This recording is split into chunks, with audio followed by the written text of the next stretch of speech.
स्वागत है आप सभी का मेरे YouTube चैनल एजुकेशनल स्टोरी में। आज की कहानी है मालती जोशी जी की कहानी बाबुल का घर। अगर आपको हमारी कहानी पसंद आए तो कृपया वीडियो को लाइक एंड सब्सक्राइब ज़रूर करिएगा और इसी तरह नई नई कहानियाँ सुनते रहिएगा। चलिए तो कहानी शुरू करते हैं। खाना खाकर थोड़ा लेटने का मन बना रही थी कि तीनों पास आकर बैठ गईं। नवीन की बहू ने मेरे लिए पान लगाते हुए शिकायत की, इकलौती बहन की शादी है और आपने आते आते इतनी देर लगा दी दीदी। पता है हमारा प्लान तो आपके साथ शॉपिंग करने का था। आपकी चॉइस से सामान खरीदते तो थोड़ा मज़ा भी आता। अब तो जैसा भी समझ में आया हम ले आए हैं। आप कुछ कहिएगा नहीं। आपके भाई तो कार्ड ही छपवाने के लिए राजी नहीं थे। विपिन की बहू ने सुर में सुर मिलाया, बोले कि दीदी डिज़ाइन तय करेगी तभी छपेंगे। वे तो इन लोगों ने जिद की तो छप भी गए। अच्छा ही हुआ ना, सचिन की बहू बोली। अब कब छपते और कब पढ़ते। एक तो आप इतनी देर से आई हैं और सो भी अकेले। हमने तो सोचा था कि खास घरों में आपको और जीजा जी को भेजेंगे। अम्मा बगल ही में लेटी हुई थी। छोटे की बात सुनी तो एकदम डपट दिया। निमंत्रण बांटने के लिए अब घर के दामाद ही रह गए हैं क्या। दामाद हुए तो क्या हुआ, घर के बड़ी भी तो हैं। छोटी ने मस्का लगाया, पर अम्मा जरा भी न पीले। उसी तरह डपटते हुए बोली, रात भर का सफ़र करके आई है लड़की, जरा कमर तो सीधी कर लेने दी होती। आते ही सबकी सब अपनी अपनी रामायण लेकर बैठ गई। तीनों चुपचाप उठकर वहाँ से खिसक ली। मैंने मन ही मन अम्मा को धन्यवाद दिया। सचमुच मुझे नींद आ रही थी। रिजर्वेशन के बावजूद मुझे सफ़र में कभी नींद नहीं आती। हर स्टेशन पर लोगों का चढ़ना उतरना लगा रहता है। इस बार तो रात आंखों में ही कटी थी। अटैची में 10,000 रुपये थे जो मुझे सोने नहीं दे रहे थे। एक तो जोखिम भी था, दूसरे इन्हीं रुपयों को लेकर चलते समय इनसे झड़प हो गई थी। मैं अटैची बंदी कर रही थी कि इन्होंने नोटों की गट्टी मुझे थमा दी थी। ये क्या है, रुपए हैं, शादी में क्या खाली हाथ जाओगी। खाली हाथ कौन जा रहा है, भूल गई है क्या। अभी उसी दिन तो शराब से अमेरिकन डायमंड का सेट लेकर आए हैं। 2 साड़ियाँ भी दे रही हैं, एक बनारसी एक चंदेरी। वह तो सुम्मी के लिए है, यह तो मैं विपिन के लिए दे रहा हूँ। छोटी बहन की शादी में तुम्हारा भी तो कुछ योगदान होना चाहिए। उनकी बात सुनकर मुझे तो जैसे आग लग गई। गाड़ी छूटने का डर नहीं होता तो पता नहीं कितने देर तक चकचक होती रहती। गाड़ी चलने के बाद भी मैं कितनी देर तक गुनगुनाती रही। दरअसल मेरा यह गुस्सा उन पर नहीं बल्कि अपने ही घर वालों पर था। जब से शादी हुई है दोनों हाथों से लुटाती ही आ रही हूँ, पर जब से सुम्मी की शादी की बात चली है मन जैसे अंगारों पर लौटता रहता है। भाइयों के पत्रों से शादी की तैयारियों की सूचना मिलती रही है और मेरा मन बरबस 25 साल पीछे लौट जाता है। एक मेरी भी शादी हुई थी, वही आंगन में 4 खंबे गाड़कर मंडप बना लिया था।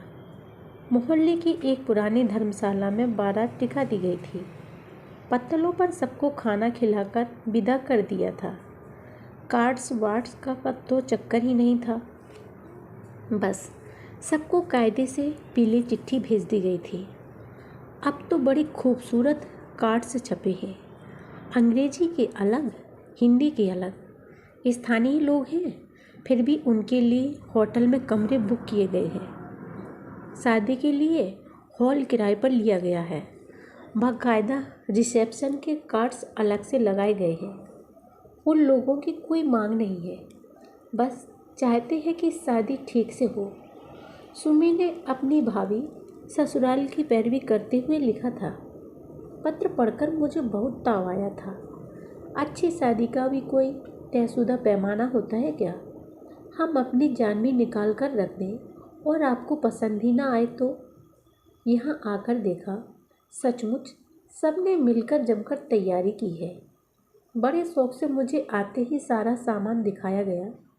सोचा होगा कि दीदी पीठ थपथपाएगी, शाबाशी देगी, पर दीदी को हमेशा ही कहा था, उसकी नज़रों में तो वह फटीचर दहेज घूम रहा था जो उसके साथ गया था।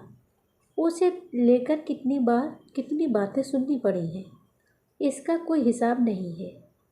आँख बस लगने वाली ही थी कि अम्मा फुसफुसाई, पम्मी ज़्यादा थकी न हो तो चल तैयार हो जा, ये देवियाँ सो रही हैं, तब तक चुपचाप सुनार के यहाँ हो आए। किसी को भनक भी पड़ गई तो एक ना एक साथ हो लेंगे। मैं तो हैरान रह गई।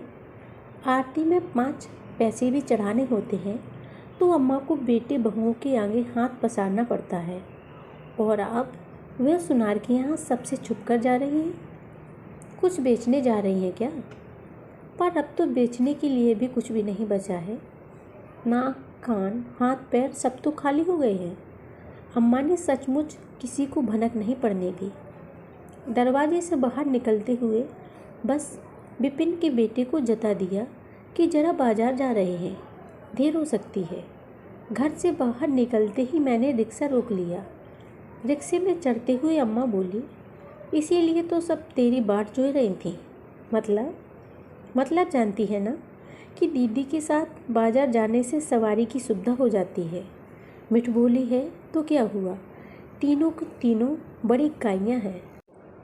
मुझे बड़ा संकोच हुआ। इतना साय खर्च होना भी अच्छा नहीं है। लोगों की नज़रों में आता है, इतनी उतावली में रिक्शा करना ठीक नहीं हुआ। पर जब अम्मा ने पता बताया तो लगा कि ठीक ही किया जो सवारी ले ली। उतनी दूर पैदल तो मेरे फरिश्ते भी नहीं जा सकते थे। अम्मा ने एकदम शहर की दूसरे छोर का सुनार ढूंढा था। शायद गोपनीयता ही उनका मुख्य उद्देश्य रहा हो। अम्मा को देखते ही सोनी जी की बाँछें खिल गईं। उसने कहा, आइए माता जी, मैं तो सोच रहा था आप ऑर्डर देकर भूल ही गई हैं। अरे नहीं सोनी जी, ऐसा कहीं होता है? बस बिटिया का इंतज़ार था, आज तो आई है। मैंने आराम भी करने नहीं दिया और ले आई। मेरा माथा ठनका, भला मेरा इंतज़ार क्यों था? सोनी जी जैसे ही इधर उधर हुए, मैंने अम्मा से कहा, परसों तुम्हारे दामाद आ रहे हैं अम्मा, तब आ जाएंगे। अभी तो मैं इस तैयारी से नहीं आई थी। तू चुप कर, अम्मा ने डपट दिया। तुझसे पैसे कौन मांग रहा है? यह तो और हैरानी वाली बात थी। फिर अम्मा को मेरा इंतज़ार किस लिए था? क्या अम्मा मेरे लिए कुछ बनवा रही है? शादी में तो बस एक जोड़ी बूंदे दिए थे, वे भी इतने हल्के थे कि हथेली पर रखकर फूंक मारो तो उड़ जाए। मेरी एक जेठानी ने सबके सामने यह कर्तव्य करके दिखाया था। शर्म से मैं पानी पानी हो गई थी। उस प्रसंग की याद आज 25 साल बाद भी सूल सी कसकती है। तो क्या अम्मा 25 साल बाद उस अपराध का प्रायश्चित करने जा रही हैं? 25 साल बाद, जबकि मैं खुद अपनी बिटिया के लिए गहने बनवा रही हूँ। तब तक सोनी जी हाथ में लाल कागज़ का डिब्बा लिए भीतर से नमूदार हुए। डिब्बा खोलकर उन्होंने लाल कागज़ हटाया। एक जोड़ी कंगन जगर-मगर कर रहे थे। देख, अच्छे हैं ना? मैंने एक कंगन उठाकर पहनना चाहा, पर वह उंगलियों में फंसकर रह गया। 25 साल बाद शरीर का नाप क्या वही रह जाता है?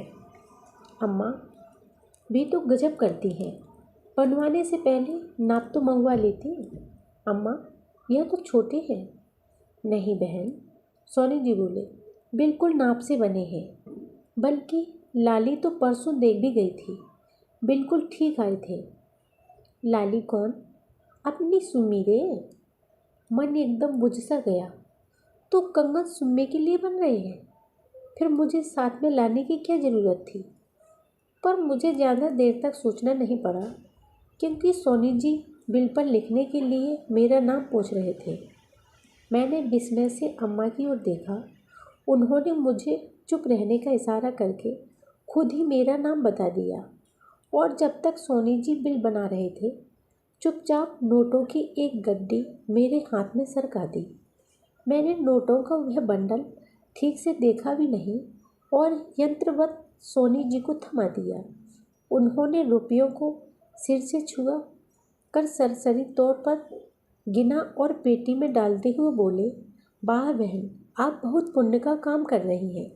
नहीं तो आजकल किसी के लिए, खासकर बहन के लिए, इतना कौन करता है। सारे रिश्ते नाते दिखावे के रह गए हैं। अरे सोनी जी, बहन क्या, आप तो उसे इसकी बेटी समझो। पूरे 18 साल छोटी है इससे। अच्छा, सोनी जी विस्मित थे। अम्मा चलो अब, और भी सामान लेना है, मैंने बेजारी से कहा और दुकान से बाहर चली आई। मजबूरन अम्मा को उठना ही पड़ा। यह बात सच है कि सुम्मी मुझसे 18 साल छोटी है, पर यह तो कोई गर्व की बात नहीं है कि इस तरह एलानिया कही जाए, बल्कि मुझे बताते हुए शर्म ही आती थी। आज इतने सालों बाद भी वह खींच, वह शर्म ताज़ा हो आई जो मैंने सुम्मी के जन्म पर अनुभव की थी। पूरे 8 दिन की गैरहाजिरी के बाद जब मैंने कॉलेज में पाँव रखा था तो सबने घेर कर इस अनुपस्थिति का कारण जानना चाहा। उन लोगों को शक था कि कहीं मेरी शादी का चक्कर चल रहा होगा। नहीं रे, मैंने खींचकर कहा, मेरी माँ की लड़की हुई है। सब अवाक, मन ही मन हंस भी रही हो तो पता नहीं। तभी किसी ने कहा, यह उल्टी भाषा क्यों बोल रही है। ऐसा कहना कि मेरी बहन हुई है। बहन क्या, वह तो दुश्मन लग रही थी। वह शर्म, वह परेशानी, वह खर्च, आज भी सब याद आता है तो मैं तिलमिला उठती हूँ। सुम्मी के होते ही मेरी पढ़ाई ठप हो गई थी, क्योंकि अम्मा की तबीयत खराब चल रही थी। घर में देखने वाला कोई न था। सुम्मी के होते ही मेरी शादी का कार्यक्रम अपने आप 4-5 साल आगे खिसक गया था। सुम्मी के होते ही मेरे दहेज में भी कतर बेअत शुरू हो गई थी। क्या एक ही पर सब लुटा देंगे? घर में एक और बेटे भी तो है, उसके लिए भी तो कुछ रखना है। सुम्मी के जन्म के बाद 5 साल तक मैं घर में ही बैठी रही। ना पढ़ रही थी, ना नौकरी कर रही थी। बस घर में बैठकर अम्मा के बच्चे पाल रही थी। मेरी सारी हताशा उस पर ही उतरती जो घर भर के लिए खिलौना बनी हुई थी। बाबूजी तो दिन दिन भर उसे गोद में उठाए घूमते। 1-2 बार किसी ने पूछ ही लिया, आपकी नातिन है, तो झेप कर रह गए। लेकिन मेरा तो जैसे खून खौल जाता था। अम्मा कुछ स्वस्थ हुई तो मेरी शादी की बात चलने लगी, पर कहीं मेरा साधारण रूप रंग आड़े आ जाता तो कहीं ग्रेजुएट न होना बाधक बन जाता। पैसे की तंगी तो खैर थी ही, ईश्वर ने कहीं ना कहीं मेरे लिए भी दूल्हा तजवीज़ कर रखा था। इसीलिए 23वां पूरा होते होते मेरी शादी हो गई। घर बार बहुत अच्छा नहीं था, पर इससे अच्छे की हमारी क्षमता भी नहीं थी। पर विधाता ने शायद भूल से ही मेरे भाग्य में ऐश्वर्य लिख रखा था। शादी के 2 साल बाद ही किसी ज्योतिषी ने बताया कि मिट्टी का व्यापार करो, फायदा होगा। पहले तो पार्टनरशिप में ठेकेदारी शुरू की। वो ऐसी चल निकली कि PWD की क्लर्की छोड़कर उसी का दामन थाम लिया। आज लाखों में खेल रहे हैं। इधर बाबूजी एकाएक चल बसे तो अम्मा पर जैसे पहाड़ ही टूट पड़ा। बड़े कसाले में दिन काटे। मैंने हाथ न लगाया होता तो शायद भाई पढ़ भी न पाते। विपिन ने पॉलिटेक्निक का कोर्स तो मेरे पास रहकर ही किया था। उसकी नौकरी के बाद थोड़ी राहत मिली। फिर एक एक कर सचिन और नवीन भी पढ़ गए, नौकरी से लग गए। विपिन की शादी अम्मा ने बड़ी धूमधाम से की। शेष दोनों अपनी मर्जी से अपनी बहुएं ले आए थे। अम्मा उसमें भी राजी हो गई थी। ज़्यादा टीम टाम के लिए पैसा ही नहीं था। सबकी गाड़ी पटरी से लग गई थी, यही गनीमत थी। पर वह नाजो पली जो घर भर की आंखों का तारा थी, उसकी बड़ी दुर्गति हुई। वह तो आकाश से एकदम धरती पर आ गई। कहाँ तो घर भर उसके इशारे पर नाचता था, कहाँ अब वह बेचारी भैया भाभी की हुक्म की गुलाम बन गई थी। उनके बच्चों को संभालते हुए किसी तरह अपनी पढ़ाई कर रही थी। हाई स्कूल के बाद की पढ़ाई तो उसने ट्यूशन पढ़ाकर ही पूरी की। विपिन ने तो एकदम हाथ खींच लिया था। उसकी बहू कहती, हमारे भी तो बच्चे हैं, हमारे भी तो गृहस्थी है, हम अकेले कहाँ तक करेंगे। दूसरी दोनों कहती, इस घर ने हमें दिया क्या है जो हमसे आशा की जा रही है। बीए के बाद सुमी ने जो नौकरी शुरू की वह अब तक जारी है। बीच बीच में परीक्षाएं भी देती रहती है। मैं जब भी आती अम्मा कहती, पम्मी इसके लिए कोई अच्छा सा लड़का ढूंढ दे, नहीं तो मैं शांति से मर भी नहीं पाऊंगी। पर अच्छे लड़के के क्या सड़क पर पड़े मिल जाते हैं, उसके लिए दाम लगाना पड़ता है। पम्मी बेचारी क्या करे, कहाँ तक करे। उसकी अपनी लड़की भी तो सयानी हो रही थी। मैं सोच रही थी, लेकिन विधाता सबका ध्यान रखते हैं। जैसे मेरे लिए उन्होंने दूल्हा तजवीज़ कर रखा था, सुम्मी के लिए भी वर तय कर लिया था। पिछले वर्ष ही सुम्मी की यहाँ नई नियुक्ति हुई। मिसिज गोकुलदास सुम्मी पर ऐसी लट्टू हुई कि अपने भाई के लिए उसका रिश्ता मांग लिया। अब तो पूरा परिवार उस पर जान छिड़कता है। सुम्मी सचमुच भाग्यवान है। पम्मी तू क्या सोचने लग गई? सोच रही थी तुम्हें एकाएक यह लॉटरी कैसे लग गई। लॉटरी लगती तो तुम्हें पता नहीं चलता। फिर ये इतने सारे रुपए कहाँ से पा गई तुम? मैं कहाँ से पाऊंगी? सुम्मी के हैं, उसी ने जोड़े थे तो उसी के नाम से खरीदती ना।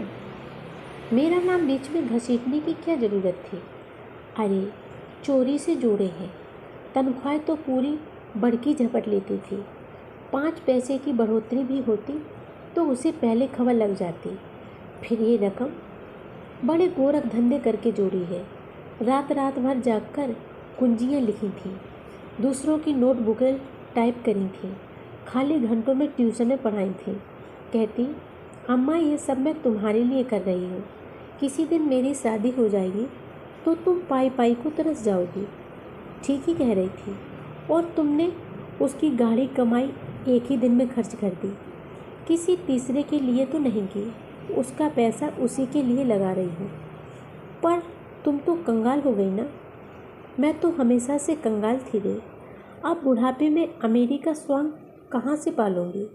3 बेटे हैं, 12 महीने तक रख पाए तो 4-4 महीने सबके पास रह लूँगी। रही सही कट ही जाएगी। बुढ़ापे में बेटी की कमाई का बोझ क्यों लूँ? फिर भी अम्मा, पैसे में बड़ी ताकत होती है, जानती हूँ रे। अगर इन लोगों ने उसके लिए सोने का एक छल्ला भी बनवाया होता तो मैं सब्र कर लेती। पर तीनों को तीनों मुकर गए। शादी का खर्च कौन कर रहा है? बड़ी देर से मन में यह प्रश्न उठ रहा था, सो पूछ ही लिया। यही तीनों कर रहे हैं। मैंने कहा था कि बहन तीनों की है, खर्च आपस में बांट लो। तो दोनों छोटे बोले कि सुम्मी की सारी तनख्वाह तो बड़े भैया लेते रहे हैं, शादी का खर्च भी उन्हीं को करना चाहिए। हमसे जो बन पड़ेगा हम करेंगे। सचिन ने कपड़े लत्ते का भार उठाया है, नवीन ने फर्नीचर वगैरह बनवाया है, बाकी सारा विपिन कर रहा है। छोटों की तो बीवियां भी कमाई हैं। विपिन बेचारा तो अकेला पड़ जाता है। सुम्मी की शादी के बाद तो और भी अकेला पड़ जाएगा। फिर भी अम्मा, तुम्हें इतनी उठापटक करने की ज़रूरत नहीं थी। उन लोगों ने तो कह दिया था कि 5 कपड़ों में ही लड़की विदा कर दीजिए। उनके कहने से ही हो जाएगा क्या? ससुराल में नाक तो उसकी नीची होगी, बोल को बोल तो उसे झेलने होंगे। और कौन सा मैं उस पर एहसान कर रही हूँ? उसकी कमाई उसी पर लुटा रही हूँ बस। पिछले 10-12 साल से कमा कर दे रही है। कभी नहीं अपनी पसंद की एक साड़ी भी नहीं खरीदी। सहेली के साथ सिनेमा भी जाती तो भाभी का मुंह कद्दू सा फूल जाता। बस कोल्हू के बैल की तरह खटती रहे और इनका घर भरती रहे। उनका बस चलता तो शादी ही नहीं होने देते। बोलते बोलते अम्मा का गला भर आया। मेरा मन कसैला हुआ आया। सुम्मी 10-12 साल से कमा कर दे रही है। शायद इसीलिए अम्मा के मन में उसके लिए इतना दर्द है, इतना प्यार है। इसीलिए उसकी शादी में जरा भी कोर कसर उसे स्वीकार नहीं है। अम्मा, मैंने कहा, मुझे तुम लोगों ने 4 साल तक घर में बिठाए रखा। नौकरी करने दी होती तो शायद। अरे तू भला क्यों नौकरी करती? तू तो भाग्यवान थी। तेरे सिर पर तो बाप का साया था। तुझे भला किस चीज़ की कमी थी? अब कोई मुझसे पूछे कि किस चीज़ की कमी नहीं थी, पर अम्मा से यह सब कहना बेकार था। वह कभी नहीं समझेगी। और अब इतने सालों बाद कहने का मतलब भी क्या था? घर में पाँव देते ही अम्मा ने मेरी दानवीरता का बखान करते हुए कंगनों का प्रदर्शन कर डाला। मेरी यह ललकार करना कि बाकी रह गया था। इस बहाने शायद वह अपने बेटों के निकम्मेपन पर चोट करना चाहती हो, पर संकोच के मारे मेरा दम घुटने लगा। कपड़े बदलने के बहाने में वहाँ से उठाई। पीठ फेरते ही सुनाई पड़ा, नंबर 2 की कमाई है, इसीलिए झमाझम बरस रही है। दूसरा स्वर उभरा, नंबर 2 की हो या 3 की, बहन पर ही तो बरस रही है। भाई भतीजों को तो कभी चांदी का छल्ला भी नसीब नहीं हुआ। मन हुआ कि पलटकर कह दूं कि भाई लोग आज जो भी हैं किसके दम से हैं, यह उन्हीं से पूछ लेना, पर कुछ कहने सुनने का उत्साह ही जैसे निचुड़ गया था। अम्मा के कमरे में आकर देखा, सुम्मी उदास सी खिड़की के पास बैठी थी। अभी तो कुछ देर पहले वह बाहर बैठी थी। भीतर कब चली आई पता ही न चला। सुम्मी, कंगन देखे? हाँ अच्छे हैं, थैंक्स। अब ये थैंक्स किस लिए? सुम्मी, कम से कम तुम तो यह नाटक मत करो। संकोच के मारे मेरा वैसे ही दम घुटा जा रहा है। अम्मा ने बैठे बिठाई अच्छी मुसीबत में डाल दिया। सुम्मी कुछ नहीं बोली। और सुनो, तुम्हारे लिए मैं एक अमेरिकन डायमंड का सेट और 2 साड़ियाँ लाई थी। साड़ियाँ तो मैं तुम्हें अभी दे दूँगी, पर सेट रख लूँगी। तुम मेरे यहाँ पहली बार आओगी ना, तब दूँगी। अम्मा की वजह से वैसे ही हमारी नंबर 2 की कमाई का खूब गुणगान हो रहा है। डायमंड सेट भी देख लेंगे तो कहने वालों का मुँह और खुल जाएगा। सुम्मी ने एक गहरा निश्वास छोड़ा। मैं चौंक पड़ी। सुम्मी, तू इतनी उदास क्यों है? तुम्हें तो खुश होना चाहिए। मनपसंद दूल्हे से शादी हो रही है, और शादी भी भाई लोग अपने सामर्थ्य के अनुरूप अच्छी ही कर रहे हैं। फिर दुख काहे का? मेरा दुख तुम नहीं समझोगी दीदी। तुम्हारे सामने तो ये सब सेहत घुली बात करते हैं, पर इनकी असलियत मैं जानती हूँ। मेरा मन तो इनके ताने सुन सुनकर छलनी हो गया है। लगता है जैसे मैंने इनके बच्चों के मुँह का कोर छीन लिया है। एहसानों के तले दब गई हूँ मैं। इससे अच्छा था कि किसी मंदिर में फेरे पड़ जाते। महेश भी राजी थे, पर अम्मा नहीं माने। उन पर तो जैसे पागलपन सवार हो गया है। जरा सी भी कोर कसर बर्दाश्त नहीं होती। उन्हें अपने मन की कर लेने दो सुम्मी। घर की आखिरी शादी है, लेकिन मेरे जाने के बाद वह कितनी लाचार हो जाएंगी, इसकी भी खबर है। मैंने तो कभी भाइयों के आगे हाथ फैलाने नहीं दिया। पाई पाई जोड़ रही थी कि बाद में भी उन्हें कोई तकलीफ ना हो, पर जिद पर अड़ गई कि मेरे लिए जमा किया है तो मेरी मर्जी से ही खर्च करना पड़ेगा। रो रो कर कस्में दे देकर सारा पैसा निकलवा लिया। बोली, भाइयों की सामर्थ्य नहीं है तो क्या हुआ, अभी तो मैं बैठी हूँ। मेरे रहते तुम खाली हाथ ससुराल नहीं जाओगी। अभी कुछ समझ में नहीं आ रहा है। शादी का जोश चढ़ा हुआ है, बाद में बैठकर रोएंगी। अम्मा तो जब रोती तब रोती। अभी तो सुम्मी ने ही रोना शुरू कर दिया। मेरी समझ में नहीं आया कि उसे क्या कहकर सांत्वना दूँ। बस यूं ही पीठ पर बालों पर हाथ फेरती रही। रुलाई का आवेग कुछ कम हुआ तो वह बोली, दीदी भाग्यवान थी, बाबूजी के राज में शान के साथ इस घर से विदा हुई थी। जाते हुए तुम्हारे मन पर ना किसी के एहसानों का बोझ था, ना किसी की चिंता थी। पर मैं तो जैसे दुर्भाग्य लेकर ही पैदा हुई हूँ। कभी खुलकर हंसना ही नसीब नहीं हुआ, अपनी शादी पर भी नहीं। सारी खुशियों को जैसे ग्रहण लग गया है। मैं भाग्यवान हूँ। थोड़ी देर पहले अम्मा ने भी यही कहा था, अब सुम्मी भी यही कह रही है। क्या होता है भाग्य? क्या होती है भाग्यवान की परिभाषा? मैंने सुम्मी की ओर देखा। अभी अभी रो चुकी उसकी आंखें एकदम सूनी थी। उन आंखों में ना लाज के डोरे थे, ना सपनों के रंग। शायद कई रातों की जागी हुई थी। आंखों के नीचे स्याह घेरे बन गए थे। दुल्हन क्या ऐसी होती है? चेहरे पर जरा भी रौनक नहीं थी। मैं तो सोच रही थी कि इंजीनियर पति पाकर वह उड़ी उड़ी फिरती होगी, पर उसके पाँवों में तो जैसे किसी ने मन भर की बेड़ियाँ डाल दी थीं। अम्मा की चिंता में तो वह हंसना भी भूल गई थी।